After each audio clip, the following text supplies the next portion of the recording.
ಅಸ್ಸಲಾಮು ಅಲೈಕುಂ. ಪ್ರವಾದಿ ಮೊಹಮ್ಮದ್ ಸಲ್ಲಲ್ಲಾಹು ಅಲೈಹಿ ವಸಲ್ಲಂ ಹೇಳಿದರು, ಜನರೇ, ನೀವು ಮರ್ದಿತನ ಶಾಪದಿಂದ ದೂರ ಉಳಿಯಿರಿ ಎಂದು ಹೇಳಿದರು. ಇನ್ನು ಆ ಮರ್ದಿತನೆಂದು ಯಾರು ಎಂದರೆ ಒಬ್ಬ ದುರ್ಬಲ ವ್ಯಕ್ತಿ, ಒಂದು ಸೇಡು ತೀರಿಸಿಕೊಳ್ಳುವ ಸಾಮರ್ಥ್ಯ ಇಲ್ಲದವನಿಗೆ ಮರ್ದಿತನೆಂದು ಹೇಳುತ್ತಾರೆ. ನೀವು ಯಾವುದೇ ಒಬ್ಬ ವ್ಯಕ್ತಿಗೆ ಕಿರುಕುಳ ಕೊಟ್ಟು ಅವನ ಮೇಲೆ ದೌರ್ಜನ್ಯವೆಸಗಿದರೆ ಅವನು ಹಿಂತಿರುಗಿಸಿ ನಿಮಗೆ ಏನು ಮಾಡಲು ಸಾಮರ್ಥ್ಯ ಇಲ್ಲದವನು ಮರ್ದಿತನು. ಇಂತಹ ವ್ಯಕ್ತಿಯಿಂದ ನೀವು ಅವನ ಶಾಪದಿಂದ ನೀವು ದೂರ ಉಳಿಯಿರಿ ಎಂದು ಹೇಳಿದರು. ಏಕೆಂದರೆ ಅವನ ಮೇಲೆ ಏನಾದರೂ ದೌರ್ಜನ್ಯ ಮಾಡಿ ಅತಿಕ್ರಮಣವೆಸಗಿದರೆ ಅವನು ತೀರಿಸಿಕೊಳ್ಳುವವನಿಗೆ ಸಾಮರ್ಥ್ಯ ಇಲ್ಲದಿದ್ದರೆ ಅವನು ಆ ಸೃಷ್ಟಿಕರ್ತನ ಮುಂದೆ ಕೈ ಎತ್ತಿ ಕಣ್ಣೀರು ಹರಿಸಿ ಪ್ರಾರ್ಥಿಸಿದರೆ ಆ ಸೃಷ್ಟಿಕರ್ತನು ಮತ್ತು ಆ ಮರ್ದಿತನ ವ್ಯಕ್ತಿಯ ಮಧ್ಯ ಯಾವುದೇ ಅಡೆತಡೆಗಳಿರುವುದಿಲ್ಲ.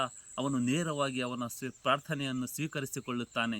ಆದ್ದರಿಂದ ಇಂತಹ ದುರ್ಬಲ ಮರ್ದಿತ ವ್ಯಕ್ತಿಯಿಂದ, ಶಾಪದಿಂದ ನಾವೆಲ್ಲರೂ ದೂರ ಇರೋಣ ಎಂದು ಹೇಳಿ, ಯಾವುದೇ ಒಬ್ಬ ವ್ಯಕ್ತಿಗಳಿಗೆ ನಾವು ಕಿರುಕುಳ ನೀಡದೆ, ದೌರ್ಜನ್ಯವೆಸಗದೆ, ಒಂದು ಅತಿಕ್ರಮಣವೆಸಗದೆ ನಮ್ಮ ಜೀವನವನ್ನು ಸಾಗಿಸೋಣ ಎಂದು ಹೇಳಿ ನನ್ನ ಮಾತನ್ನು ಮುಗಿಸುತ್ತೇನೆ.